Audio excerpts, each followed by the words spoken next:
নমস্কার বন্ধুরা, তোমরা হচ্ছে তোমাদের YouTube channel study knowledge academy. অনেকে ডাব্লিউপিএসসি ক্লার্কশিপ নিয়ে একটা গুরুত্বপূর্ণ আপডেট আলোচনা করব আজকের এই ভিডিওর মাধ্যমে। কাজে ভিডিওটি কিন্তু অত্যন্ত ইম্পর্ট্যান্ট এবং পিএসসি ক্লার্কশিপ এবং পিএসসি মিসলেনিয়াসে যে ডেপুটেশন জমা দিতে গিয়েছিল সেই ডেপুটেশন জমা দেওয়ার পর আমাদের কিন্তু একটা অনেকগুলো আপডেট উঠে এসেছে।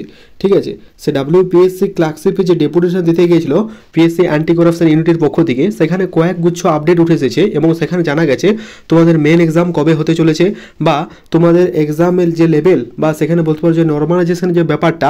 আর সব থেকে যেটা গুরুত্বপূর্ণ আপডেট, 2019 সালে ইন্ডিভিজুয়াল যে মার্কসগুলো তোমরা দেখতে পাচ্ছ না সেটা কীভাবে তোমরা চেক করবে সেটা আমি তোমাদের সামনে তুলে ধরার চেষ্টা করব।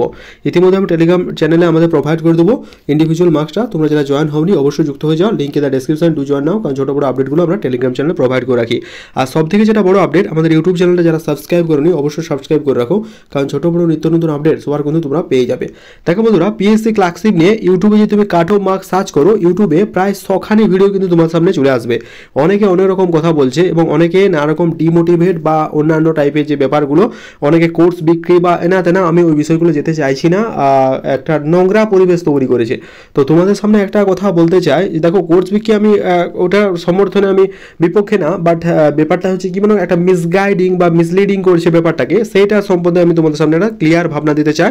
এবং তুমি যদি এই মার্কস থাও, তুমি কথা দাও যে এই ভিডিওটা দেখার পর যে কাট অফ মার্কস আমি অ্যানালাইসিস করছি 2019-এর সাপেক্ষে এবং এবারে, দেখো কাট অফ মার্কস অ্যানালাইসিস করা তো নয়, কাট অফ মার্কস অ্যানালাইসিস করতে গেলে কতগুলো প্যারামিটার বা ফ্যাক্টর উপর ভিত্তি করে, যেমন নাম্বার অফ স্টুডেন্ট অ্যাপিয়ার, কতজন যায়নি, নাম্বার অফ কোশ্চেন কীরকম এসেছে, কোশ্চেনের স্ট্যান্ডার্ডিটি লেভেল কেমন, কোশ্চেন গার্ড কেমন হয়েছে, কোশ্চেন মতো লিখপত্র, এরকম অনেকগুলো প্যারামিটার বা ফ্যাক্টর উপর কিন্তু এগুলো বিচার করতে হয়। ঠিক আছে, সুতরাং আজকে তোমরা যারা পিএসসি ক্লার্কশিপ দিলে বিশেষ করে, এবং 16-17 তারিখে যেটা হলো, এবং যারা সেপ্টেম্বরে মিসলেনিয়াস এক্সাম দিয়েছিলে, তোমার জন্য একটা গুরুত্বপূর্ণ আপডেট। সব থেকে যেটা আপডেট, তোমরা যারা বলছো যে 2019 সালে যে পিএসসি ক্লার্কশিপ বেরিয়েছিল সেটা যে ইন্ডিভিজুয়াল মার্কস ক্যাটাগরি, ঠিক আছে, সেই ইন্ডিভিজুয়াল মার্কস ক্যাটাগরি আজ তোমাদের সামনে তুলে ধরার চেষ্টা করবো। এবং কাট অফ নিয়ে যারা চিন্তিত আছো তাদের সামনে সমস্ত বিষয়টা কিন্তু একদম ক্রিস্টাল ক্লিয়ার হয়ে যাবে। তো চলো প্রথমে কাট অফ মার্কসটা দেখে নিই, তারপর তোমাদের ইন্ডিভিজুয়াল যে পিডিএফটা সেটা আমি তোমাদের সামনে একটা গুরুত্বপূর্ণ কিছু কথা বলবো, আশা করছি তোমাদের প্রিপারেশনে অনেক কিছু বুস্ট করবে। তো চলো প্রথমে কাট অফ মার্কসটা একটু দেখে নেওয়া যাক। এরপর থেকে তুমি কথা দাও যে এই ভিডিও দেখার পর তুমি কিন্তু আর কোনো কাট অফ মার্কস সম্পর্কে কিন্তু কোনো ভিডিও দেখবে না। ঠিক আছে, এটা হচ্ছে পিএসসি ক্লার্কশিপের কাট অফ মার্কস, তুমি লিখে রাখো। পরবর্তীকালে যখন এক্সাম বেরোবে, রেজাল্ট প্রকাশিত হবে কাট অফ মার্কস, তোমরা কিন্তু এটা স্ক্রিনশট নিয়ে রাখো, পরবর্তীকালে এসে কমেন্ট বক্সে কমেন্ট করে, কমেন্ট বক্স খোলা রইলো তোমাদের জন্য। ঠিক আছে, এই নাম্বার যদি আসছে দেন ইউ ক্যান না obviously prepare for your main exam, কারণ ডেফিনেটলি অনেকে অনেক কথা বলবে। অনেকে এমনকি আমার কমেন্ট বক্সে আমি নিজে দেখে অবাক হয়ে গেলাম, এমন অনেকে বলছে এবার নাকি কাট অফ যাবে 85 থেকে 80+। হ্যাঁ, এটা একটা অবিশ্বাস্য ব্যাপার। কেন বলছি অবিশ্বাস্য? এবারের যে কোশ্চেনের লেভেল সেখানে 75 বা 80 পাওয়ার নাম্বার মানে মোটেও একদম নট ইজি। যারা পাচ্ছে তারা এক্সট্রা অর্ডিনারি, যারা পাচ্ছে তারা হয়তো ডাব্লিউবিসিএস এর প্রিপারেশন নিচ্ছে হয়তো 2 থেকে 5 বছর। ঠিক আছে, মিসলেনিয়াসে তারা 5 থেকে 7 বছর প্রিপারেশন নিচ্ছে। তো অ্যাভারেজকে ক্যান্ডিডেটকে গণনা করে যদি আমি এগোই বা ব্যাপারটাকে ধরে এগোই, তাহলে কিন্তু এই কাট অফের উপরে কিন্তু যাবে না। তোমরা কিন্তু স্ক্রিনশট নিয়ে রাখো। তোমরা যদি ইউআর ক্যান্ডিডেট হও, তোমাদের মার্কস যদি 50-এর আশেপাশে আসছে, then you can obviously prepare for main exam. দেখো মেন এক্সাম প্রিপেয়ার হলেও তুমি কিন্তু তোমার প্রিপারেশনে ব্যর্থ হবে না। তুমি আপকামিং যে সমস্ত এক্সামগুলো রয়েছে যেটাতে মেন হতে চলেছে, মেন্স আছে বিশেষ করে, তাদের কিন্তু তোমার কাজে লেগে যাবে, মানে বিফলে যাবে না, আমি এমনটা বলতে চাইছি। আর যারা ওবিসি বি আছো তারা 45 পেলে তুমি কিন্তু মেন্সের প্রিপারেশন নাও। ওবিসি এ যারা আছো তারা 36 পেলেও তুমি মেন্সের প্রিপারেশন নাও। যারা এসসি ক্যান্ডিডেট আছো তারা 40 হলো, এসটি যারা আছো তারা 30 নাম্বার নাও। অনেকেই দেখছি ইডাব্লিউএস কাট অফ নিয়ে কিন্তু অ্যানালাইসিস করছে। তো ইডাব্লিউএস এর যে কাট অফ সেটা কিন্তু অনেকটাই কম যাবে, এবার কিন্তু 40। তুমি যদি ইডাব্লিউএস সার্টিফিকেট আছে, মানে তোমার কোন সালে তুমি করেছো আর কি, মানে ওটার একটা ইডাব্লিউএস যারা সার্টিফিকেট আছে তারাই জানে। এই ব্যাপারটা কিন্তু ভীষণ কঠিন একটা ব্যাপার, মানে ওই তারিখের মধ্যে তোমার থাকতে হবে। এটার ভ্যালিডিটি শুনেছি আমি 1 বছর, সেটা কিনা তোমরা কমেন্ট বক্সে হয়তো আমি ভুল বলতে পারি, কিন্তু কমেন্ট বক্সে কমেন্ট করে জানিও। ঠিক আছে, মার্চ থেকে আই থিঙ্ক পরবর্তীকালের মানে 1 বছর ভ্যালিডিটি থাকে, রিনিউয়াল হয় না বা নতুন করে করাতে হয়। ঠিক আছে, তো ওই সার্টিফিকেট উইদিন টাইমের মধ্যে যাদের ছিল তারা কিন্তু ইডাব্লিউএস ক্যাটাগরি দিতে পারবে। আদারওয়াইজ কিন্তু এই ব্যাপারটা কিন্তু অনেক ঝামেলার ব্যাপার, বা আগে বা পরে করা থাকলে কিন্তু তুমি পরবর্তী পরবর্তীকালে তুমি যখন ফাইনাল ডকুমেন্ট সাবমিশন দিতে বলবে তখন কিন্তু এটা দেখালেও হবে না। সুতরাং এই কাট অফ মার্কস যদি তোমার আসছে তুমি কিন্তু মেন্সের প্রিপারেশন স্টার্ট করে দাও, কারোর কোথায় কোনো কান না দিয়ে মেন্সের প্রিপারেশন স্টার্ট করে দাও, ঠিক আছে। এটা তোমাদের কাট অফ মার্কসটা জানিয়ে দিলে ইডাব্লিউএস যারা কমেন্ট করছিল তারা কিন্তু জেনে গেলে। আর বাকি যদি কারো কমেন্ট বক্সে কমেন্ট থাকে জানা থাকে অবশ্যই কমেন্ট করে দেখাও। আর অবশ্যই কিন্তু একটা কথা বলতে চাই যে তোমরা কিন্তু কাট অফ নিয়ে বারবার মাথা না ঘামিয়ে মেন্সের প্রিপারেশন কিন্তু স্টার্ট করে দাও না, পরবর্তীকালে হয়তো তোমাকে ব্যাপারটা পস্তাতে হবে, ঠিক আছে। যাদের মনে হচ্ছে টুকটাক মার্কস আছে, নাহলে আরও আপকামিং যে সমস্ত এক্সামগুলো আছে ওদিকেও ফোকাস করতে পারো। যেমন সেন্ট্রাল গভর্নমেন্টের আরও অনেক এক্সাম আছে, যেমন এনটিপিসি সামনে আসছে বা সিজিএল, সিএইচএসএল, এমটিএস, এই সমস্ত এক্সামগুলো তুমি ফোকাস করতে পারো। যেটা তোমার চয়েস মনে হচ্ছে তোমার যেটা এই ফিল্ডে আমি বেস্ট, তবে সেই ফিল্ডেই যাও, কোনো রকম কোনো বাধ্যবাধকতা বা ডিমোটিভেট হওয়ার কোনো ব্যাপার নেই, ঠিক আছে।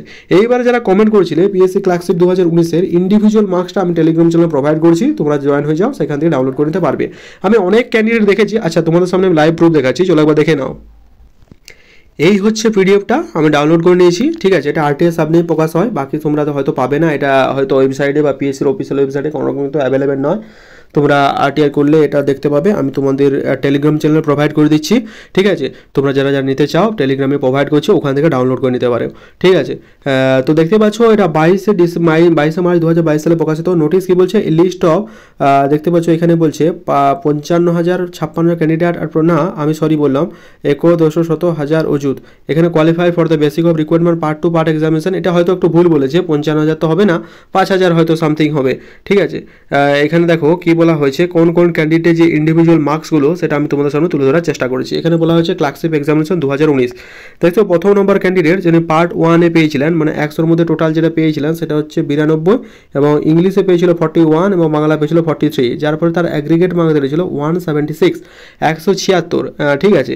আমি এমনও ক্যান্ডিডেট দেখেছি, আমি তোমাদের সামনে লাইভ প্রুফ দেখাচ্ছি। আমাদের কাট অফ 2019 সালে কাট অফ কত গেছিলো মনে আছে তো, আশা করি আমি ইউআর জেনারেলটা ধরে চলছি, সেটা হচ্ছে 65, ঠিক আছে। তো এবারে তো এত যাবে না, সেটা আমি দেখাচ্ছি যে মোটামুটি 65-66 পাস করেও কিন্তু অনেক ক্যান্ডিডেট বেরিয়ে গেছে, মানে পাস করে গেছে, ঠিক আছে। এই বিষয়টা আমি তোমাদের সামনে লাইভ শো করছি, তোমরা কিন্তু একটু দেখে নাও। দেখো এইখানে দেখো 63 কাট অফ দেখতে পাচ্ছ, এটা এসসি ক্যান্ডিডেট, আমি জেনারেলি একটা দেখেছিলাম, হয়তো এই মুহূর্তে আমি দেখতে পাচ্ছি না। 63 এবং বাংলাতে পেয়েছিল, ইংরেজিতে পেয়েছিল 41 আর ইংরেজিতে পেয়েছিল 43, তাও কিন্তু তার সিলেকশন হয়ে গেছিলো। সুতরাং এই ব্যাপারটা কেউ বলতে পারবে না যেহেতু তুমি প্রিলিমিনারিতে এক্সাম তোমার খারাপ হয়েছে, প্রিলি এক্সাম হয়তো তোমার ভালো হয়নি, কিন্তু মেন্সের এক্সাম কে বলতে পারছে তুমি ভালো হবে না, তুমি মেন্সের এক্সামও খুব ভালো হবে, তুমি কিন্তু ভালোভাবে প্রিপারেশন করলেই তোমার ভালো হবে। এই ইন্ডিভিজুয়াল পিডিএফটা আমি দিয়ে দিচ্ছি, এই পিডিএফটা নিয়ে একটা কথা, গুরুত্বপূর্ণ কথা আমি তোমাদের সামনে পরবর্তীকালে শেয়ার করব, ঠিক আছে। এটা তোমরা কিন্তু আপাতত দেখে রাখো যে পিডিএফটা কীরকমই আছে।